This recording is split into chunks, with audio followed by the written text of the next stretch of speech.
Monsieur le maire, donc, je vais me faire l'écho effectivement d'une adresse qui vous a été faite par le collectif d'Action citoyenne, qui effectivement, dans le but de permettre un débat démocratique ce soir, vous a demandé d'inverser l'ordre en positionnant donc les questions d'actualité au début du conseil municipal. Vous avez accepté le principe, donc je vais me faire écho de ces questions et puis vous lire également le début de l'adresse parce que je crois qu'il est important. Donc la lettre en question est à direction donc, de Monsieur le maire, mesdames et messieurs les conseillers municipaux.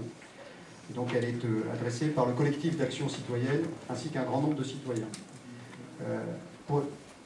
La justification est la suivante. Pour des raisons de santé publique, environnementale et économique, nous souhaitons la remise à plat du projet du TMB, on vient d'en parler, l'incinérateur. Nous savons tous qu'il existe aujourd'hui des solutions alternatives pour la gestion des déchets. Si nous sommes présents, le collectif le rappelle, et de plus en plus mobilisés dans diverses actions contre ce projet, nous vous rappelons néanmoins notre opposition à toute dégradation de biens et à toute violence contre les personnes. C'est pour ça que je tenais à citer ce passage, qui me semble important dans le contexte que nous connaissons. Voici les questions telles qu'elles vous ont été proposées, monsieur le maire. Il y en a 5. Première question, quel est l'état d'avancement actuel du projet? Deuxième question, qu'en est-il du talus apparu sur le site depuis quelques jours? Troisièmement, quel est le calendrier prévisionnel exact de ces travaux? Quatrième question, lors de notre entretien avec la préfète, Madame Abauvilliers, celle-ci nous a annoncé que le futur centre multifilière serait un incinérateur départemental. Pouvez-vous nous le confirmer? Pourquoi alors accepter que moins de 30% de la population, c'est-à-dire les 200 000 habitants du CIR, finance un projet ne recevant aucune aide pour les 650 000 habitants de la Charente-Maritime? Cinquième point, pouvez-vous nous assurer qu'il n'y aura aucun coût supplémentaire pour la population, comme l'annonce M. Barrot? Et comment, effectivement, cet incinérateur va-t-il au final être payé? Voilà. Donc le collectif s'adresse à vous en vous remerciant de bien vouloir répondre à ces questions. Merci, monsieur le maire. Voilà. Justement, pour des raisons de santé publique, environnementale et économique, que le CIL a été créé et a mis en œuvre ce projet de traitement des déchets. Je rappelle un peu historique, c'est pas moi qui ai créé ce syndicat. Sur le plan de la santé, le CIL a reçu l'autorisation d'exploiter après avis favorable de l'Institut national de veille sanitaire, l'INVS, instance compétente en matière de santé publique. Et pour vous rassurer, le cas échéant, sur cette compétence, voici quelques cursus parmi ceux qui composent ce collège. J'ai recherché justement qui composait l'Institut national de veille sanitaire. Ce sont des docteurs en nutrition, docteurs en biologie et sciences de la santé, docteurs en statistique épidémiologie, docteur en sécurité sanitaire, docteur en épidémiologie environnementale, travaille sur l'impact sanitaire des pollutions, docteur en biologie, docteur en toxicologie, pharmacienne évaluatrice des risques sanitaires, médecin épidémiologiste spécialiste des pathologies environnementales chroniques qui siège au Haut Conseil de la santé publique, épidémiologiste travaille sur l'évolution future des impacts sanitaires de la pollution de l'air, docteur en anthropologie et pharmacien de santé publique. Donc voilà les gens qui composent cet institut. Je pense que c'est important de le rappeler. Et l'avis de l'Institut est par ailleurs rejoint par le président de l'Académie des sciences. Sur l'aspect environnemental et conformément à la loi, ce projet s'est construit sur une hiérarchie de priorités calquée sur les principes des Grenelles de l'environnement et conforme au texte de la transition énergétique, donc qui est débattu actuellement au Parlement. À savoir, on est tous d'accord, trier davantage les déchets à la source au niveau des ménages. Personne n'est contre une telle initiative et une telle ambition. Le taux actuel de tri est de l'ordre de 45%, ce qui correspond à la moyenne nationale, et l'ambition du projet est d'augmenter encore le tri de l'ordre de 30% par rapport à la situation actuelle. Deuxième point, valoriser la partie fermenticide des déchets par compostage.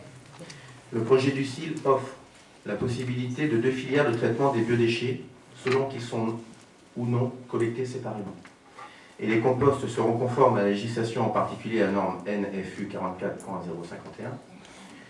Troisième point, valoriser les métaux ferreux et non ferreux.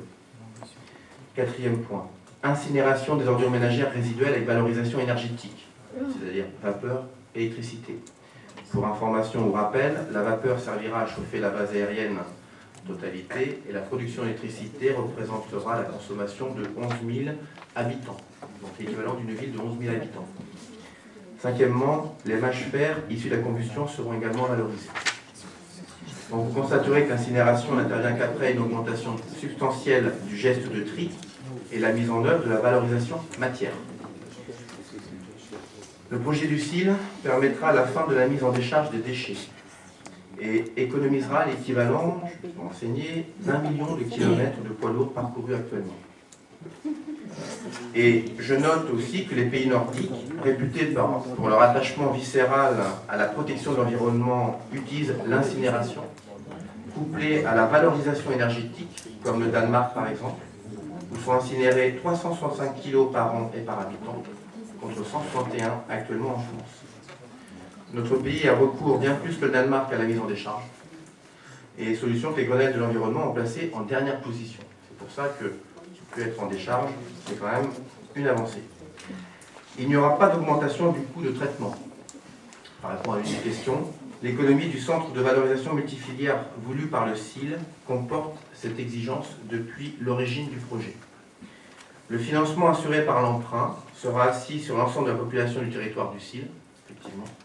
Cette assiette permet d'intégrer le remboursement de ces emprunts sans incidence sur le coût de traitement global. Il n'y aura pas d'augmentation du coût. Je rappelle que le SIL ne s'intéresse qu'à la partie traitement des déchets. Le SIL, c'est que le traitement des déchets. Et les frais de collecte, le traitement des déchets valorisables de la poubelle jaune, le fonctionnement des déchetteries, compétences de l'agglomération, sont inscrits au budget de la CARO. Et la redevance tient compte également de l'ensemble de ces éléments. Concernant précisément les questions que vous m'avez posées, donc j'apporte des réponses courtes mais claires. Sur la première question, quel est l'état d'avancement actuel du projet? L'avancement du projet se poursuit.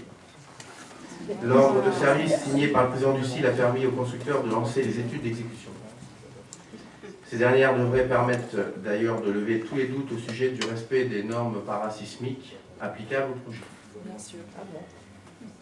Deuxième question, c'était qu'en est-il du talus apparu sur le site? Alors le talus n'est rien de plus qu'un élément du dispositif de clôture et de protection du site demandé par les autorités.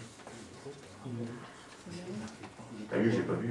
Je précise à toute fin utile que ce site est depuis 25 ans une installation classée pour la protection de l'environnement et qu'à ce titre, il s'agit d'une propriété du domaine privé de la collectivité, donc interdite au public. Cela a été rappelé notamment dans le jugement du tribunal administratif qui avait été rendu l'ordonnance en début d'année. Quel est le calendrier prévisionnel des travaux? Alors, à ce jour, il n'y a pas de calendrier prévisionnel des travaux, puisqu'il ne sera connu que lorsque l'étude d'exécution sera faite. Donc, je ne peux pas vous donner, je me suis renseigné, on m'a donné une réponse. Il n'y a pas à ce jour de calendrier prévisionnel des travaux. Quand l'étude d'exécution sera faite, il y aura un calendrier prévisionnel. C'est comme dans un chantier, lorsqu'il y a des travaux, il y a un dossier d'exécution. Quand j'aurai la réponse, je la donnerai. Je peux vous donner une réponse que je n'ai pas. L'entretien avec Madame la Préfète, j'y étais pas, je ne sais pas ce qui a été dit, je ne sais pas si les propos de Madame la Préfète ont été interprétés ou pas, mais le centre multifilière, il est conçu pour accueillir les déchets du territoire du SIL. C'est faux. Pas du département. Le projet est conçu comme tel, et ce dernier donc, entre dans le plan départemental, ça c'est sûr, qui lui a été établi sous l'autorité de Madame la Préfète. Donc après, Madame la Préfète ne nous a pas contacté pour nous dire, dites donc au SIL, on va vous donner une nouvelle, ça sera départemental. Je vous assure que non. Donc, je ne sais pas ce qu'elle a dit Madame la Préfète, mais nous, c'est pas le projet qui a été établi par la majorité précédente, et donc ça reste le territoire du SIL.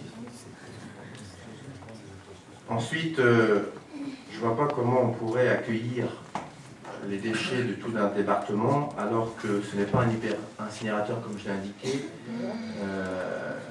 alors que la capacité d'incinération est limitée à 69 000 tonnes et que la production de déchets à l'heure actuelle sur notre territoire, j'ai les chiffres 2014, c'est 76 000 tonnes.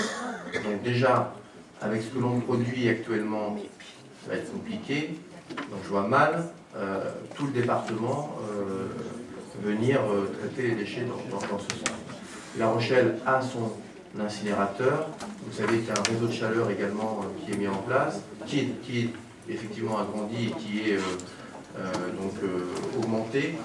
Donc c'est clair que tous les déchets de La Rochelle ne viendront jamais chez nous. C'est vrai que si on ne trie pas, il faudra nous expliquer comment on arrivera à faire 75 000 tonnes. Donc c'est parce qu'on croit au tri, c'est parce qu'il y aura de l'amélioration en la matière qu'il y aura moins incinéré et qu'on rentrera dans les clous. Ce qui n'est pas le cas à l'heure actuelle, qui ne sera pas le cas au début de la construction, en tout cas si jamais on en restait là. Donc voilà, une réponse à vos questions. N'attendez pas de moi des choses que je ne détiens pas, je suis désolé, je ne peux pas vous dire. André Bonin.